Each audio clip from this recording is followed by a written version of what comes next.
The Buccaneers stay undefeated at home. The offense stalls at the worst possible time. And what happened to the Buccaneers defense? All that and more on this episode of the Locked On Bucs podcast. Let's get to it. You are Locked On Buccaneers, your daily Tampa Bay Buccaneers podcast, part of the Locked On Podcast Network, your team every day.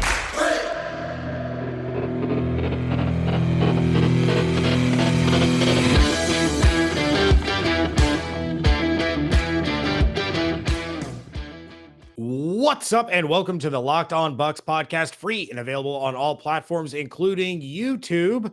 Thank you for making Locked On Bucs your first listen or first watch every day. I am James Yarko, joined as always by David Harrison. Check out everything that we're doing over at BucsNation.com. Make sure you follow along on Twitter at Locked On Bucs, at JYarko_Bucs, at DHarrison82, and at Bucs_Nation. The Tampa Bay Buccaneers defeated the Buffalo Bills 33-27 in overtime.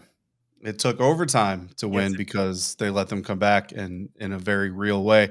But the Buccaneers do stay undefeated at home and in the hunt for the number one seed. We're going to talk about that game. We're going to talk about our quick takeaways from the game. We're going to hear from some of you as well. And then, of course, we're going to hand out our game balls like we always do. But look, first and foremost, the Buccaneers, 10 wins on the year now, 10-3 on the season. So, James, my 4-loss prediction for them is very close to coming true. I'm very happy about that. You predicted 3 losses, right? So they pretty much have to go undefeated. I did, yeah. They have to run the table, which is possible. We're going to get into that in a minute. Absolutely possible. And for right now, so with this win, the Buccaneers keep their 1-game lead over the Dallas Cowboys, the leaders in the NFC East right now for the 3rd seed. Plus, they also have their head-to-head tiebreaker in their back pocket should they need it, which we don't expect them to need it. They now have matching 10-3 records with the Green Bay Packers for the number 2 seed, pending what happens with the Chicago-Green Bay game, which is happening as we're recording.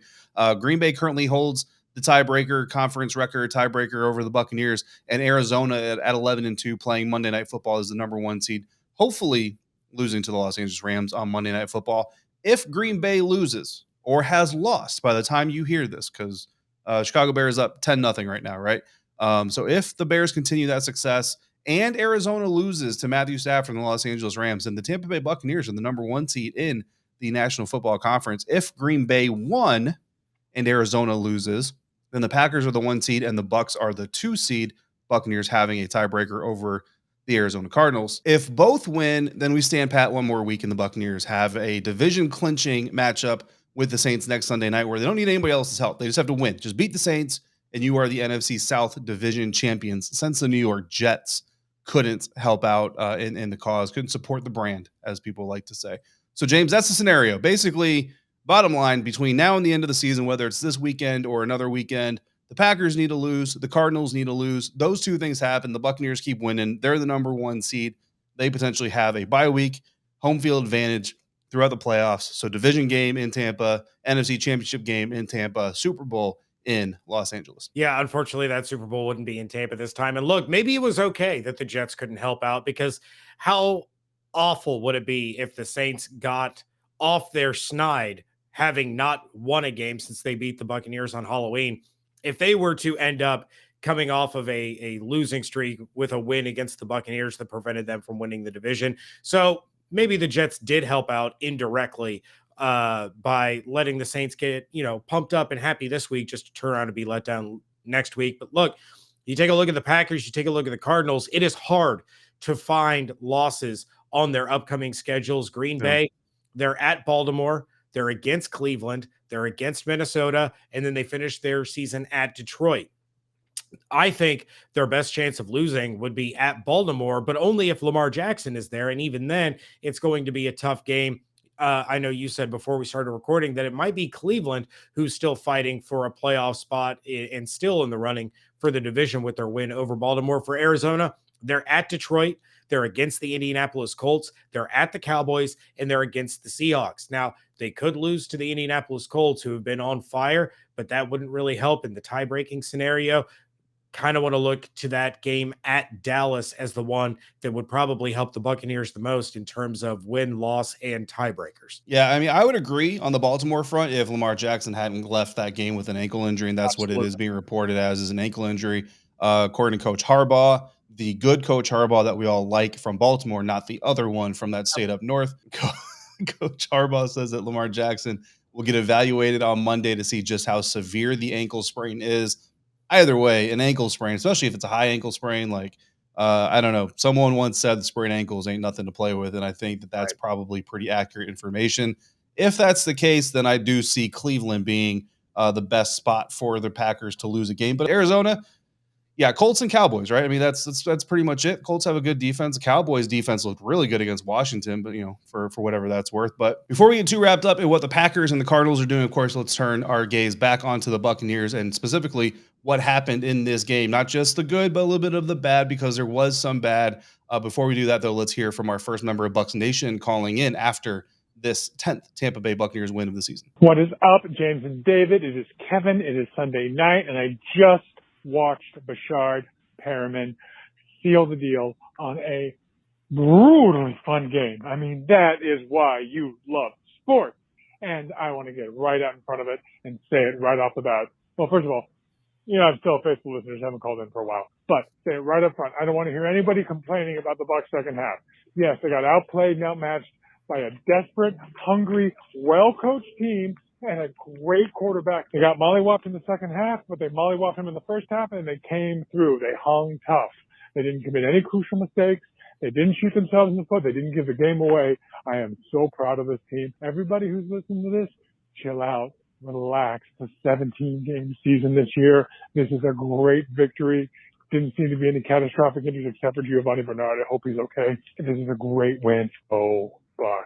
This team is special. Does this sound familiar? You've got one device that lets you catch the game live, another that lets you stream your favorite shows. You're watching sports highlights on your phone, and you've got your neighbor's best friends log in for the good stuff. Well, I want to tell you about a simple way to get all the entertainment that you love without the hassle, and a great way to finally get your TV together, and it's called DirecTV Stream. It brings your live TV and on-demand favorites together like never before, so you can watch your favorite sports, movies, and shows all in one place. That means no more juggling remotes, no need to buy another device ever again. And the best part is there's no annual contract. So get rid of the clutter and the confusion and get your TV together with DirecTV Stream. You can learn more at directtv.com. That's directtv.com. Compatible device required. Content varies by package. Stepping to here at the LockedOn Bucs podcast, David Harrison and James Yarko on Twitter at dharrison82 at @JYarko_Bucs, a show at LockedOn Bucs. Thank you for making LockedOn Bucs your first listen every day, especially Victory Mondays. Sorry, I'm giggling because I was muted when I first started the segment, so I had to redo it and laughed, whatever. Not professional. We are free. We are available on all platforms, including YouTube, and of course, all of your audio platforms. If you haven't already, whatever platform you're listening to us on or watching us on, please click subscribe, hit the notification button, and let us know how we're doing in the comments. We heard from Kevin at the end of segment 1. James, before we get into our conversation about how the game went down, let's hear from Matt's out in Morven, Georgia. Fire the cannons, boys! Matt from Morven, Georgia here. God almighty knows I don't need games like that to happen every week. My blood pressure was through the roof. I haven't screamed at a TV that much in a long time in that second half. That really was a tale of two halves right there. We flat out got outplayed and outcoached in that second half. I felt like we were the Falcons having a meltdown in the Super Bowl right then. That was pathetic. But hey, when we needed to, Tom Brady came through at the end of that game to Perryman to ice that. Thank God that we got that man on this team. Got Troy right here, 9 years old. What do you think of this game, Troy? That was a nail biter. You were like screaming at the TV. Yeah. But we pulled it out. We got the W. Fire the cannons, boys. All right, Matt, appreciate the phone call. Troy, appreciate you chiming in as well. And of course, Kevin, we also appreciate you. And yeah, I think at the end of the day, James, the Buccaneers are 10-3. They pull out the victory. Yeah, they let the Bills come back into it, but I don't know if they let them come back into it so much as the Bills fought their way back into it. Like it's been said, Coach McDermott, a very good coach. I wasn't really that much of a believer when he first got to Buffalo, to be quite honest with you. I happened to be living in upstate New York at the time. I wasn't alone, but he has definitely changed some minds. Kevin specifically doesn't want to hear anybody complaining about the second half because this team is resilient. They came through, and I agree with you, Kevin, which is why the first topic I want to have a conversation about, James, is the offensive failure in the second half, because it deserves to be talked about. Sorry, Kevin. We have to talk about this, okay? Listen, the Tampa Bay Buccaneers offense completely bullied the Buffalo Bills in the first half. And we're going to talk about the bright side of this, so stick with us. The positivity is coming. However, 7 of 9, James, the Tampa Bay Buccaneers were on third down in the first half. 7 of 9. They finished with 8 third down conversions for the entire game, which means if you do the math, they had 7 third down conversions in the first half, 8 total. They had 1 in the entire second half of this game against the Buffalo Bills. 5 first downs total in the second half, period, after having 18 of them in the first half. That is not just a decline. That is a straight jump off of a cliff. That offense, absolutely, and give all the credit to the Buffalo Bills defense. For one, it's a very good defense just in general. Anyway, I know they're missing Tre'Davious White, but the coaching staff adjustments that were made coming out of the locker room and the way that the players, very easily the players could have come out and said, "Woe is me. This is probably over. We're just not, two losses in a row. We're going to lose to the Pats. Now we're going to lose to Tom."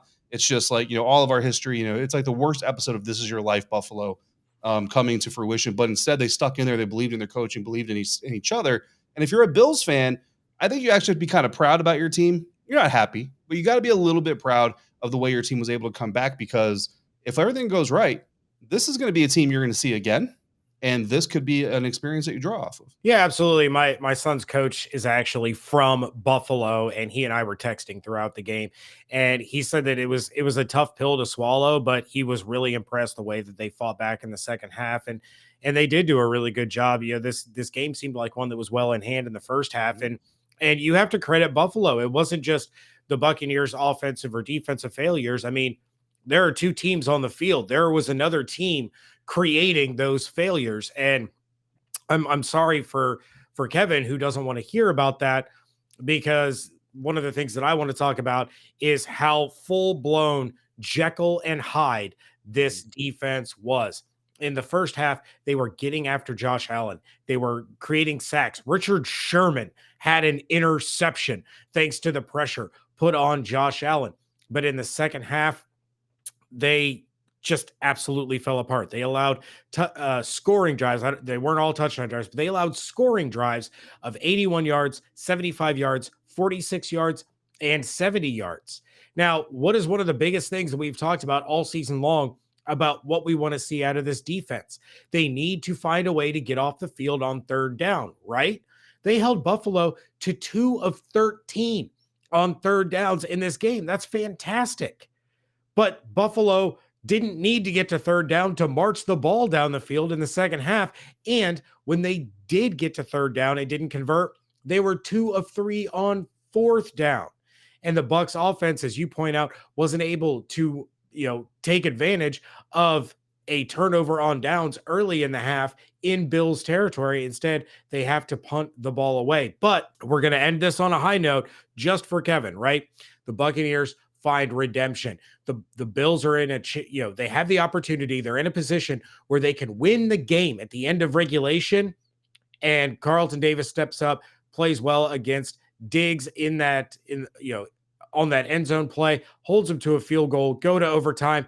Buccaneers defense 3 and out, gets the ball back for their offense, and they're able to seal the deal. So we need more of the Hyde, right? Is it Hyde that's the good guy? A little more of the Hyde, a little less of the Dr. Jekyll is the good guy. Mr. Hyde is the bad guy. So we need more Jekyll, less Hyde. Jekyll sounds like such a more It does. That's why everybody has that. And I do want to end on a bright side, because again, the Buccaneers won, guys. Like absolutely the team is 10-3, and I tweeted from the LockedOn Bucs account. The Tampa Bay Buccaneers now have 10 wins in the season and 10 opposing fan bases who claim that the officials gave them the win. So that just kind of shows you the way that your team is being looked at right now. But again, to finish this conversation on the bright side of this game, you kind of look at the evolution of a team, right? We go back to last year's team, and you kind of look at some of the trials and tribulations that they went through and how that got them to the Super Bowl win. You start off with the loss to the Rams, and that's a game basically where I think we all agree the Los Angeles Rams beat the Tampa Bay Buccaneers.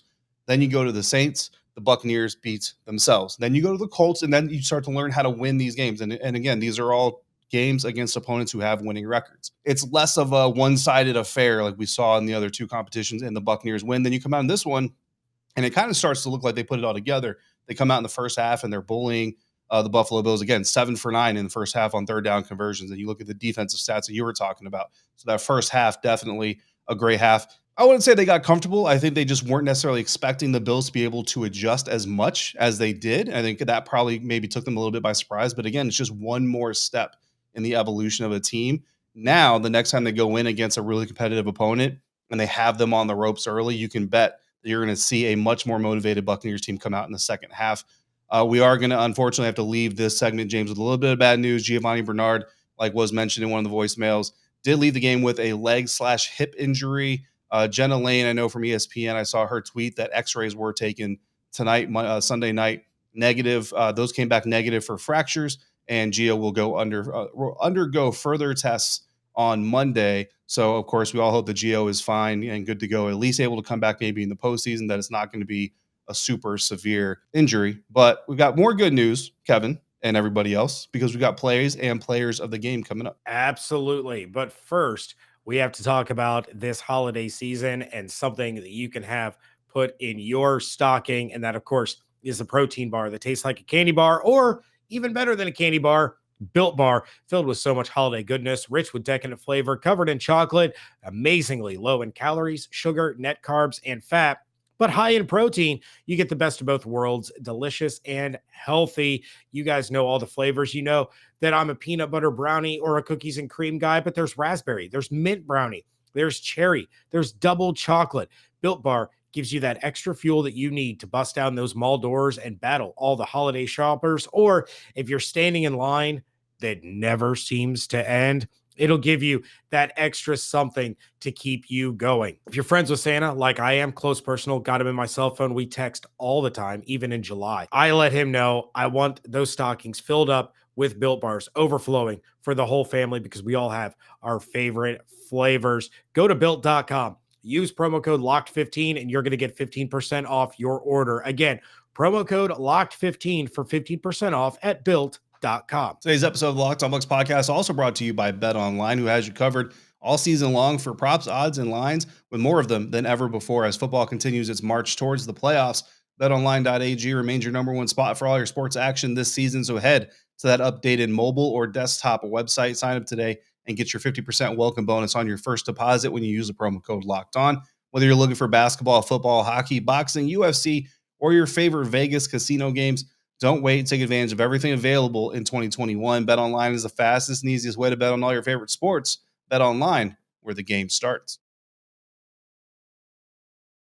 Wrapping things up here on a Victory Monday edition of the Locked On Bucs podcast. 10th time, David, that I have said that this week, or this season, not this week, this season.